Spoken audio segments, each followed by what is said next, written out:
My name is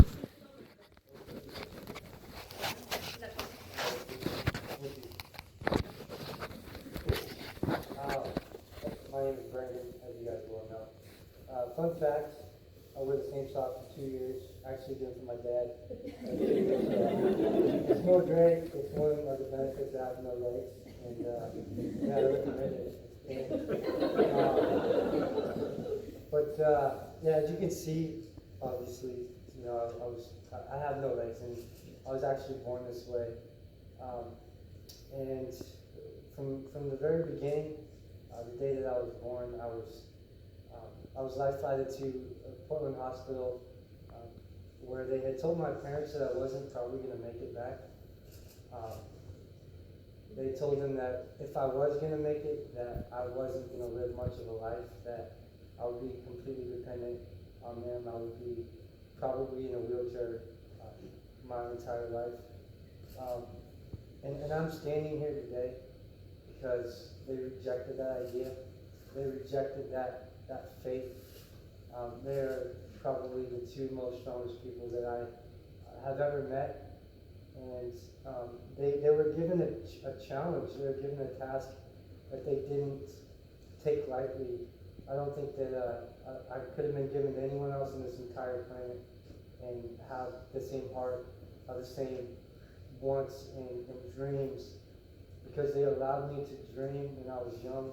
They allowed me to truly grasp what life had to offer. And in the same, no limits, you know, don't ever put any limits on yourself. I got that from them. I can remember when I was young, just riding bikes with my two brothers. I have an older and a younger brother, and just trying to keep up with them. I didn't realize at the time that that's how all brothers interact. They fight, they want to hit each other, they want to keep up, and they never looked at it that way. And we're out riding bikes, and I was told this story later on as I got older. But I guess I looked up to my mom and I asked her, you know, Mom, when am I gonna have legs like tying hair? How do you answer that question? There's not an answer to satisfy that question. But they did it with love. They did it with allowing me to continue to dream. And I'd ask my dad at one point, I was so in love with Michael Jordan and the way that he played basketball that I could not. I wanted to be him. I wanted to be like Mike, like the saying goes. And I remember driving through Pendleton asking my dad, "No, I'm going to play in the NBA. I want to make it to the NBA." And he didn't tell me no, I couldn't do it. He didn't tell me, well, you know, maybe you should try something else. You know, he told me, well, you got to start with being the best player in Pendleton. So he let me dream. He let me dream with my heart.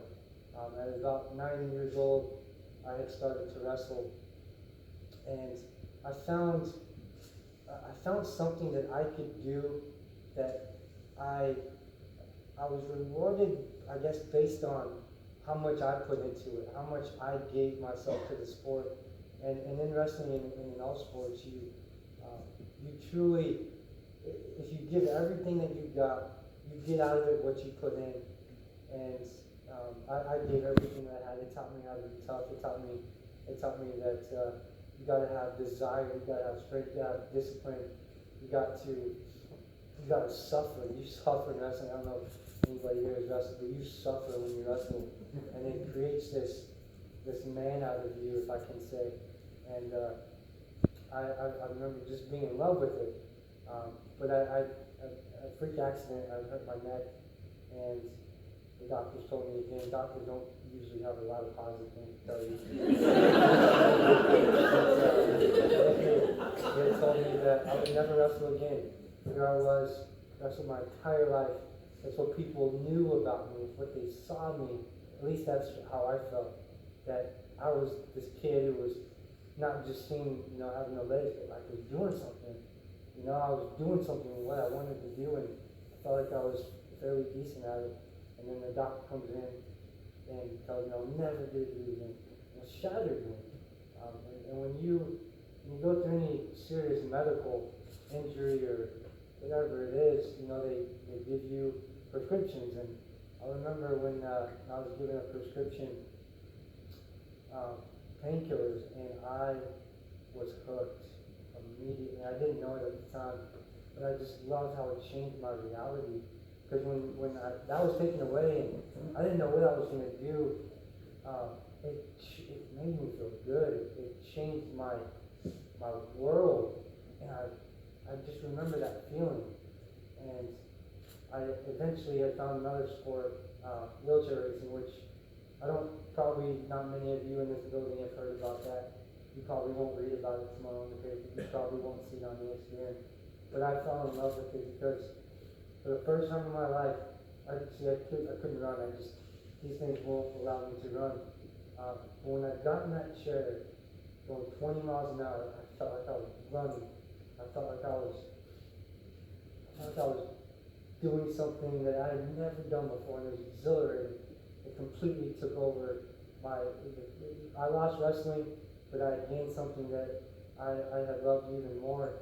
And I got to travel the world with it. I got to go to Switzerland, I got to go to Germany, I was in Austria. I went to World Championships in 2006 and won a silver medal. I had come back, and Beijing was right around the corner, and I had qualified to go to Beijing. And I was 18 at the time. I was living on top of the world. I did my racing in a small Pendleton town. ESPN had even come out to attract me, and I truly felt like I was living a dream, like I was living something I wasn't supposed to live. It's surreal now thinking about it. But as I was racing and I was qualifying for another event over in it was a Pan American Games in Brazil. I had just completed a race. I had to go take a drug test, and I failed that drug test. And because I failed that drug test, I got a 2-year ban. I had lost my scholarship to the University of Arizona. I had lost any sponsorships that I had. I had lost everything. Everything that I had worked for, I had lost that. And being a drug addict, being a recovering drug addict, it's not something that you raise your hand about. It's not something that you start a conversation with when you meet a pretty girl. It's not something that you want to necessarily talk about. It's a time in your life that is very well much in the dark. But I was able to,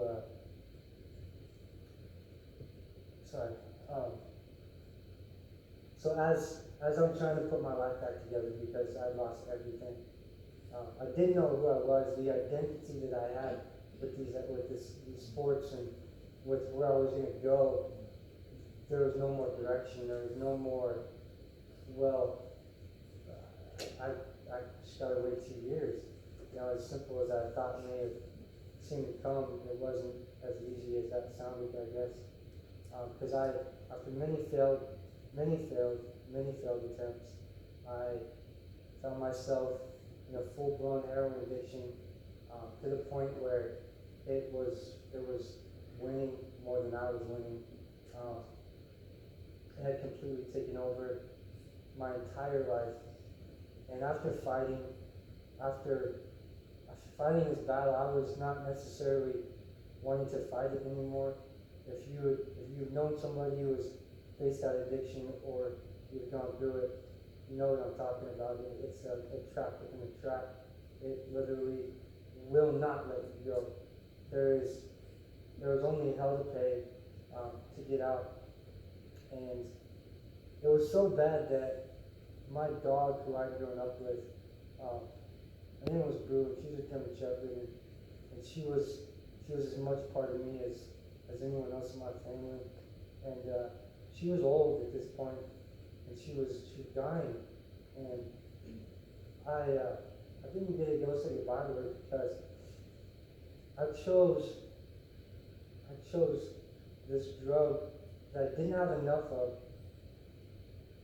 to say goodbye to my dog. I chose that over the opportunity to say goodbye to a piece of my heart. And about 2 weeks later, I'd gone up to see my parents after our dog Blue had passed. And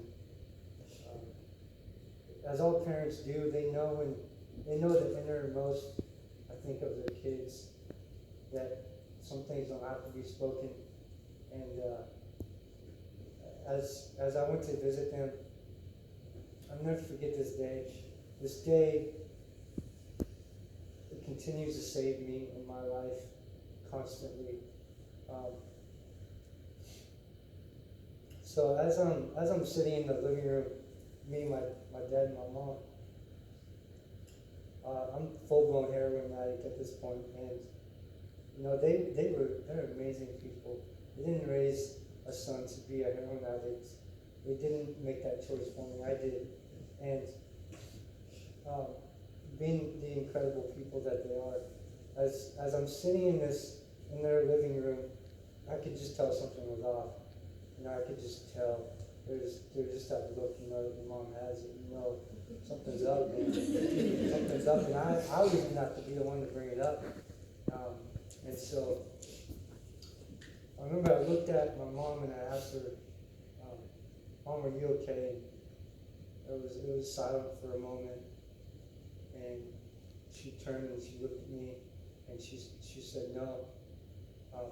And the emotion of the moment started becoming very real, and she looked at me and she asked me point blank, was it meth or is it heroin?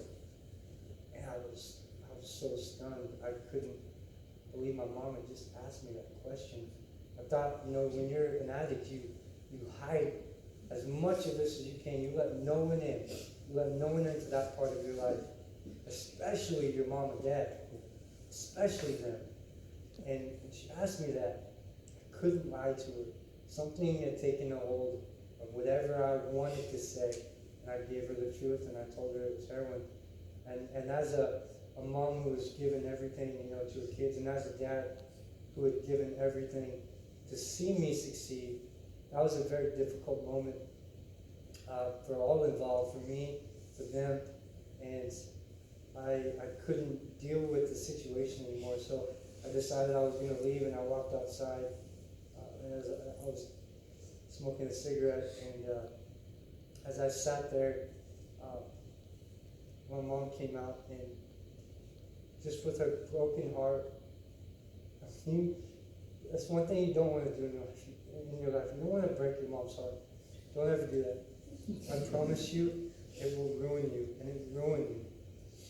And as I was outside, and she followed me out with her broken heart,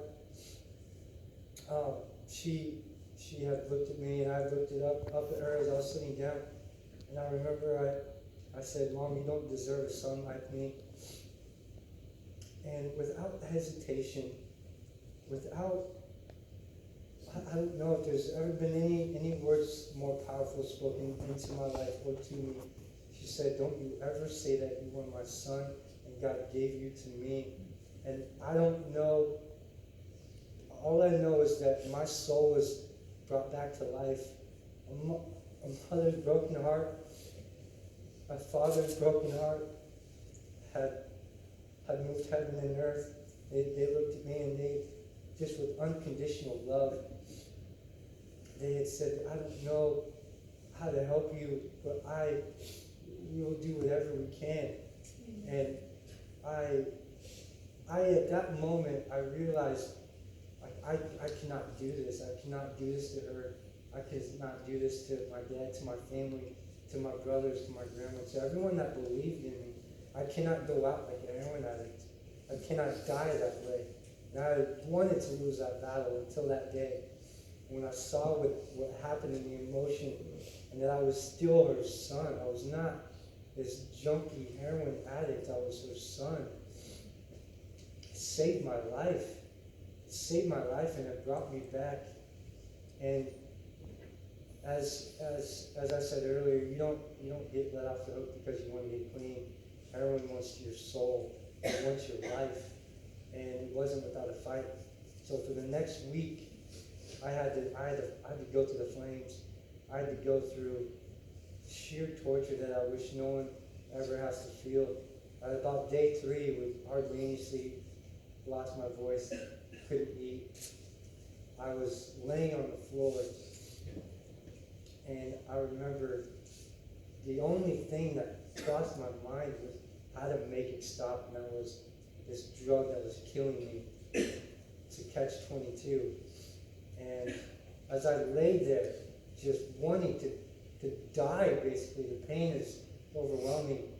My mom and my dad, they laid there right there with me. And because of that moment, because that they had truly saw me as their son, and they, like I said, they didn't take this lightly, and with any of us, anyone in my family, and if you get the chance to meet them, I promise you'll forever be changed like I am. Because people already know it, and the best of me is because of them.